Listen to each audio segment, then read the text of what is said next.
Bryant, author of Iris's Insights and Grace for Educators. I blog at irispbryant.com, and I'm just passionate about encouraging and enlightening and empowering people.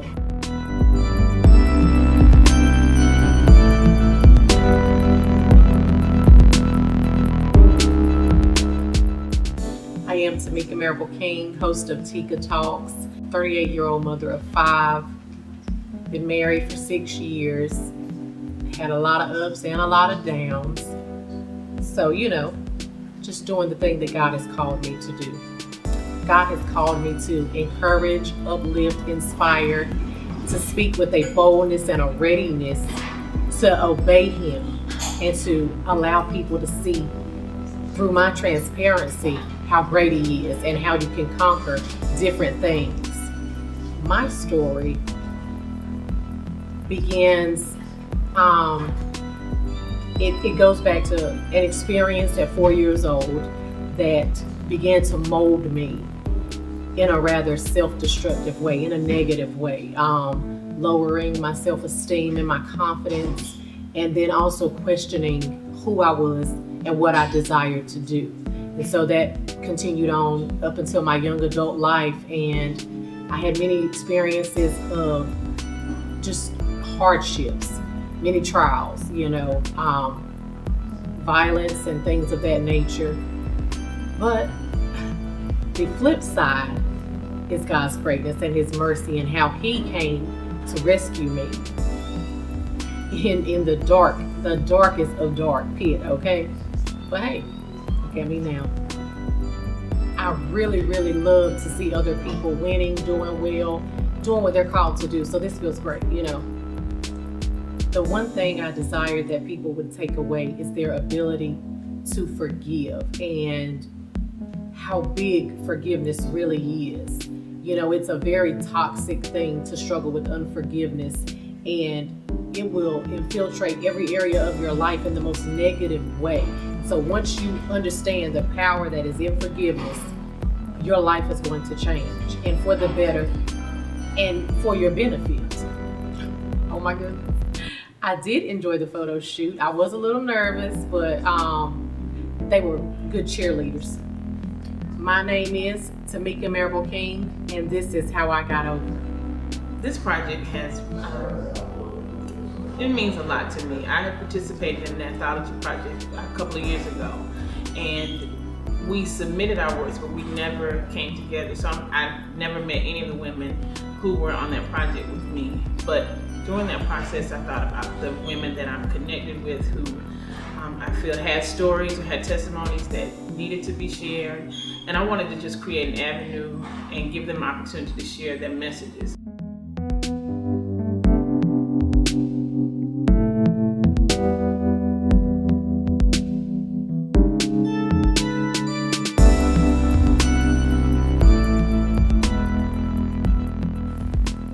I'm Yolanda, and I have this thing I've been saying lately where I'm simply Yolanda. Not that I'm lowering who I am, but I've gained a lot of humility in my life. And so I'm Yolanda. I'm a single mom of 4 beautiful children, and I've learned to emphasize the single part because I found myself a single mom not by choice. Been through some really rough experiences, but I am proud of being able to raise my kids and take care of them and move forward in my life in spite of my adversities.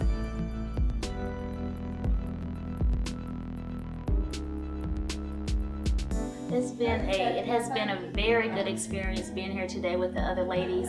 Sometimes I feel like when we go through things, although we know we're not alone, you can actually feel like you're alone. And to be around other women who share some of your struggles, a lot of your joys, it's just encouraging, uplifting when you realize that you really aren't alone. Someone else shares your experiences. The photo shoot was wonderful. Part of my story, there's a lot to my story, but part of my story is losing my hair. I was diagnosed with autoimmune disease many years ago and totally lost my hair about 2 years ago. So to be totally confident in having this photo shoot, embracing who I am, embracing my beauty, Some of us are familiar with India Arie, and she has this song that says, "I am not my hair." And I went to one of her concerts about 3 years before I lost my hair. And while she was on stage in the concert, she took her turban off, her head wrap, and she was bald underneath, and I never knew that. And of course that was her choice, but before the concert I remember seeing her with her long locks. And so her concert was actually a spiritual experience for me. And I had already been contemplating, just going bald because I was losing my hair. And being at that concert inspired me to totally embrace all of me. So I totally enjoyed this photo shoot because I have embraced my beauty and not hiding behind a head wrap or a scarf or a hat. I own and embrace all of me. One takeaway I would want readers to take away from my story is to never be ashamed of your story. There's so much I can say about that, and I think I actually touch on it a little bit in my writing. But life and media and so much can bring shame and guilt upon us. But no one is perfect. Everyone has a story. And I think me being ashamed of my story made me suffer and remain in bondage way too long. And so I think the biggest takeaway would probably be never be ashamed of your story, because we all have a story. My name is Yolanda Thorne, and this is how I got over.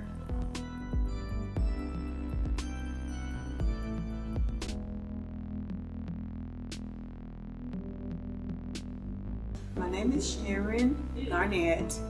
My home is Augusta, Georgia, but I live here in Beulaville, North Carolina. I have retired from Duplin County housekeeping, worked for 24 years there. So now I do my own cleaning business. I enjoy crafting, love to do that, yes. Especially embroidery, I love to do embroidery. I love the Lord and gave my life to Him 24 years ago, and just love God's people. I love God's people, and just thanking God for what He is doing, and just love to just encourage people in the things of God. When my sister was telling me about this project, I went back down memory lane concerning my life, and I'm like, I got a story. Didn't even much realize I had a story, but right when she said something to me, and I said, I would do this here, because I think people really need to hear what I have to say. But about my story, in my mom's house, different things that was going on as a child, being molested in the area of incest. So just going back, thinking about that, and looking at how things are today, where so many young in the house being touched in areas where they don't need to be touched in. But through God's strength, allow me to just tell this story. It's a very touching story, because at the age that being touched, going to school, started out. But then it became a norm, just areas where from cousins to uncles and mama's boyfriend. But nevertheless, right, God have given me the strength to endure, and accept what He allowed, where others may be able to gain strength from what I have went through. Oh my God, it's truly been a blessing to photo shoot. I mean, just the smile, and as we was just taking the pictures, I can just feel, the love, in the shooters as they were shooting the photos, and I felt free, just felt so free.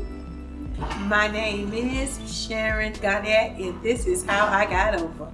This project to me has been more than just the writing, more than just sharing the testimony. It has been about forming a group of sisters. I've had really been overjoyed today watching them interact. They came in as strangers, and I believe they're walking out today as sisters, and they don't know each other's stories, but just the fact that they're working on this project together, they have become comfortable with one another, and my heart is just full from watching that interaction. My name is Wendy Warren Melvin. I am a mother, a wife. I love to write. I was really psyched when Iris asked me about this project.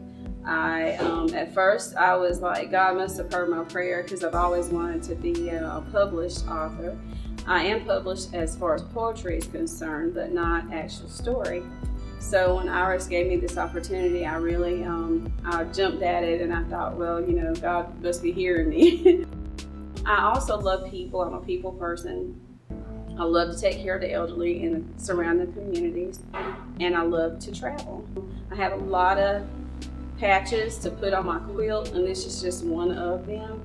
This story is just one patch on a huge quilt of my life. The patch that I chose to talk about was something that I do feel like I have become an overcomer on. That patch started, I would say, back when I first got hired by corporate America with one of the biggest companies here in the United States. Actually, it's a pork producing company. It's known as Smithfield now, but before it was known Lundy Packing Company, and that's what it was when I first started.